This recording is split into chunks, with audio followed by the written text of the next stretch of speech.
Hello friends. Radiography इन हिंदी में आपका स्वागत है। आज हम एमआरआई के वर्किंग प्रिंसिपल के बारे में जानेंगे। हम जानेंगे कि मेडिकल में एमआरआई मशीन किस तरह से काम करती है, इसका क्या सिद्धांत होता है जिससे हम एमआरआई के बेसिक जान पाएंगे। बीच बीच में टॉपिक से रिलेटेड एमसीक्यूज भी मैं आपको सोल्व कराऊंगा।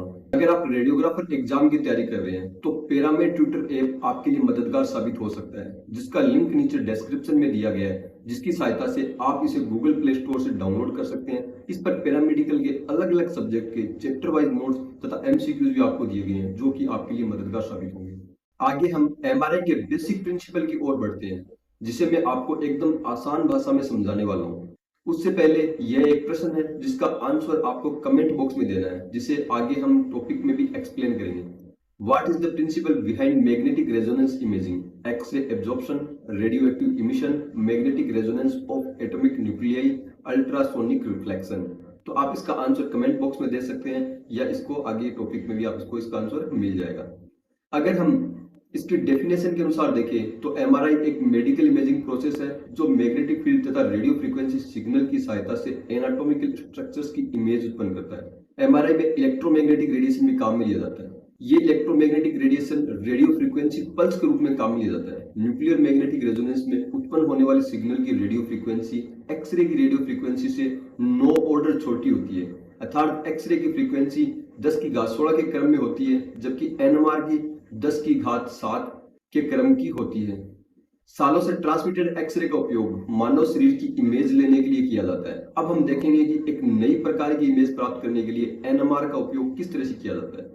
जहां एक्सरे इमेज एक्सरेज तथा एटम के इलेक्ट्रॉन क्लाउड के मध्य इंटरेक्शन से उत्पन्न होती है, वहीं एनएमआर सिग्नल्स रेडियो वेव की एटॉमिक न्यूक्लियाई के साथ इंटरेक्शन से उत्पन्न होती है। प्रत्येक एटम एक न्यूक्लियस होता है जिसे एक या एक से अधिक इलेक्ट्रॉन घेरे रहते हैं। इस न्यूक्लियस में एक या एक से अधिक पॉजिटिवली चार्ज प्रोटॉन होते हैं तथा कुछ ही न्यूट्रल पार्टिकल न्यूट्रॉन भी उसमें पाए जाते हैं। हाइड्रोजन एटम के न्यूक्लियस में केवल एक प्रोटॉन होता है तथा इसमें कोई भी न्यूट्रॉन नहीं होता, अतः हाइड्रोजन एटम के न्यूक्लियस को हम प्रोटॉन भी कह सकते हैं।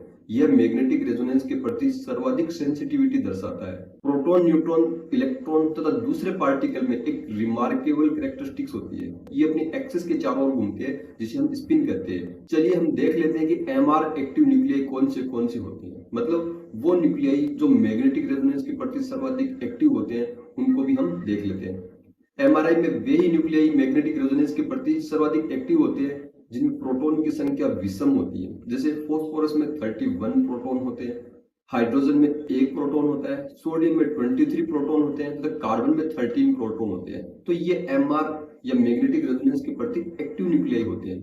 इसमें अगर हाइड्रोजन न्यूक्लियाई देखें तो हाइड्रोजन एटम हमारी बॉडी में बहुतायत से पाया जाता है।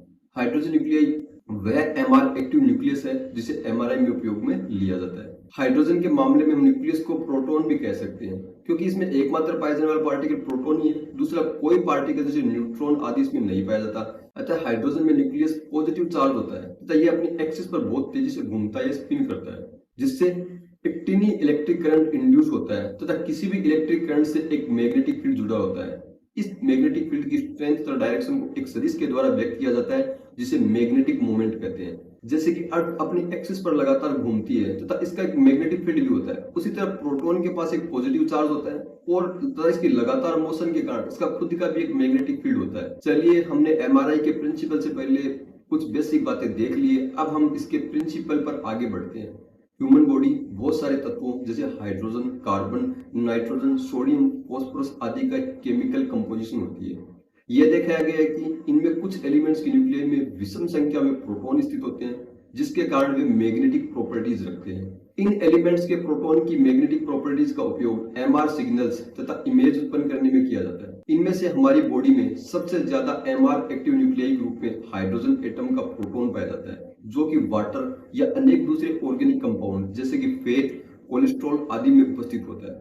जब एक पेशेंट को एमआरआई स्कैनर के स्ट्रॉन्ग मैग्नेटिक फील्ड में लाया जाता है तो इसकी बॉडी में स्थित हाइड्रोजन न्यूक्लियस लगाए गए एक्सटर्नल मैग्नेटिक फील्ड के साथ अलाइन हो जाते हैं, यानी इसके साथ संरेखित हो जाते हैं, इसकी डायरेक्शन के अंदर अपने आप को अलाइन कर लेते हैं।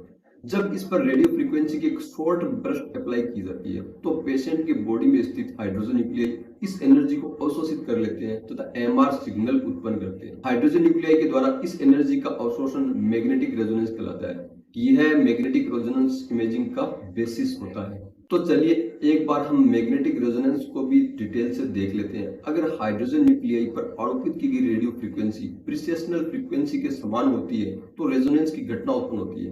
प्रिसेशनल फ्रीक्वेंसी क्या होती है यह भी हम आगे के चैप्टर में देखने वाले हैं।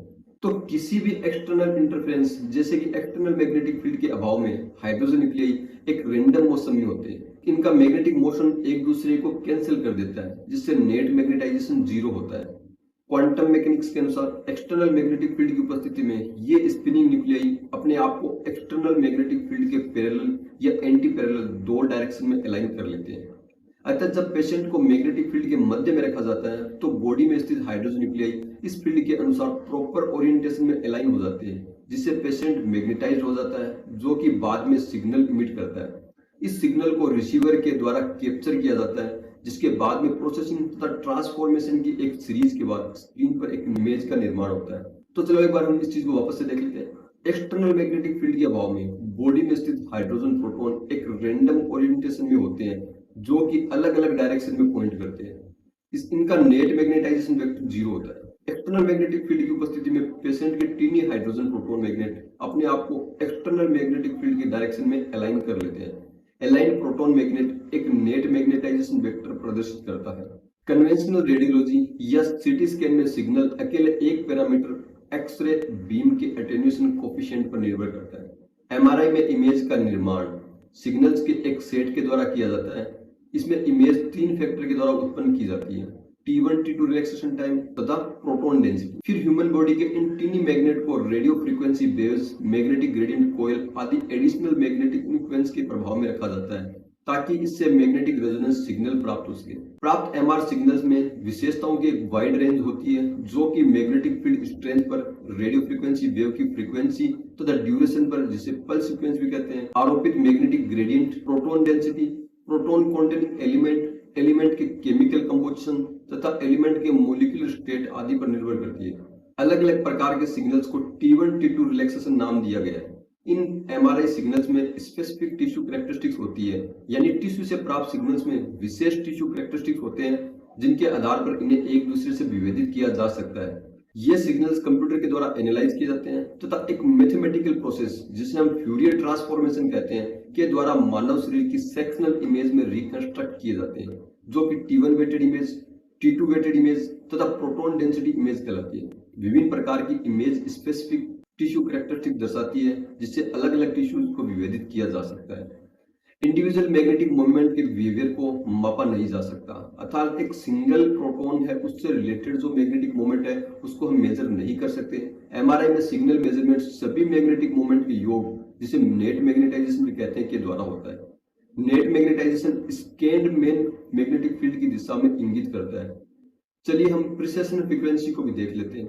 नेट मैग्नेटिक या एनएमवी युक्त प्रत्येक हाइड्रोजन न्यूक्लियाई अपनी एक्सिस पर स्पिन करता है। एक्सटर्नल मैग्नेटिक फील्ड जिसे हम यहाँ B0 से प्रदर्शित कर रहे हैं, हाइड्रोजन न्यूक्लियस में B0 के चारों ओर एक अतिरिक्त स्पिन या वोवेल, एक लड़खड़ाहट भरी मूवमेंट उत्पन्न करता है जिसे प्रिसेशन कहा जाता है। यह स्पिन ठीक उसी प्रकार का होता है जैसे अपनी एक्सिस पर घूमता हुआ एक लट्टू या गायरोस्कोप ग्रेविटी के कारण एक दूसरी एक्सिस के चारों ओर भी घूमता है। ये एक्सिस ग्रेविटेशनल फील्ड स्ट्रेंथ पर निर्भर करती है। यह सेकेंड स्पिन जो हाइड्रोजन न्यूक्लियाई या प्रोटॉन को B0 के चारों ओर घुमाता है प्रिसेशन कहलाता है। यह मैग्नेटिक मोमेंट को B0 के चारों ओर एक सर्कुलर पाथ पर घुमाता है तथा यह पाथ प्रिसेशनल पाथ कहलाता है तथा एनएमवी की B0 के चारों ओर वोवेल करने की स्पीड प्रिसेशनल फ्रीक्वेंसी कहलाती है। प्रिसेशनल फ्रीक्वेंसी की यूनिट मेगाहर्ट्ज होती है। प्रिसेशनल फ्रीक्वेंसी को लार्मोर इक्वेशन की सहायता से कैलकुलेट किया जाता है। लार्मोर इक्वेशन क्या होती है? लार्मोर फ्रीक्वेंसी गायरोमैग्नेटिक रेशियो तथा एक्सटर्नल मैग्नेटिक फील्ड स्ट्रेंथ के गुणनफल के बराबर होती है। यहाँ पर ओमेगा प्रिसेशनल फ्रीक्वेंसी होती है जो कि मेगाहर्ट्ज में है। गामा यहाँ पर गायरोमैग्नेटिक रेशियो होता है। यह अलग अलग एलिमेंट के लिए अलग अलग होता है।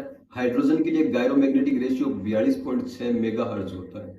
दी गई लिस्ट में अलग अलग एलिमेंट्स का गायरोमैग्नेटिक रेशियो दिया गया है जिसे आप लिस्ट में देख सकते हो। एक लिस्ट और दी गई है जिसमें हाइड्रोजन की अलग अलग फील्ड स्ट्रेंथ पर लार्मोर फ्रीक्वेंसी दी गई है। प्रिसेशनल फ्रीक्वेंसी को लार्मोर फ्रीक्वेंसी कहा जाता है। अगर रेडियो फ्रीक्वेंसी पल्स की फ्रीक्वेंसी प्रिसेसिंग न्यूक्लियाई के समान होती है तो न्यूक्लियाई का प्रिसेसिंग पाथ राइट एंगल पर हो जाता है। इस अवस्था में लार्मोर फ्रीक्वेंसी की रेडियो फ्रीक्वेंसी का स्पिनिंग न्यूक्लियस पर निम्न प्रभाव पड़ता है। रेडियो फ्रीक्वेंसी पल्स का कुछ हाइड्रोजन न्यूक्लियाई को इतनी पर्याप्त एनर्जी उपलब्ध करवाती है कि वो मेन मैग्नेटिक फील्ड के एंटी पैरेलल अलाइन हो जाती है। इस अवस्था में बाकी बचे पैरेलल न्यूक्लियाई के मैग्नेटिक इफेक्ट को कैंसल आउट कर देते हैं, जिससे लॉन्गिट्यूडिनल मैग्नेटाइजेशन घटता है। लॉन्गिट्यूडिनल मैग्नेटाइजेशन में यह कमी आरएफ फ्रीक्वेंसी पल्स की स्ट्रेंथ तथा ड्यूरेशन पर निर्भर करती है। लॉन्गिट्यूडिनल मैग्नेटाइजेशन में कमी से ट्रांसवर्स प्लेन में मैग्नेटाइजेशन में एक क्रमिक वृद्धि या ग्रेजुअल इंक्रीज होता है, क्योंकि प्रोटॉन जो अभी तक आउट ऑफ फेज थे वे इन फेज में प्रीसेस करते हैं। तो आज की क्लास कंप्लीट है। अगली क्लास में हम T1 T2 रिलैक्सेशन के बारे में डिटेल से पढ़ेंगे। तब तक के लिए बाय।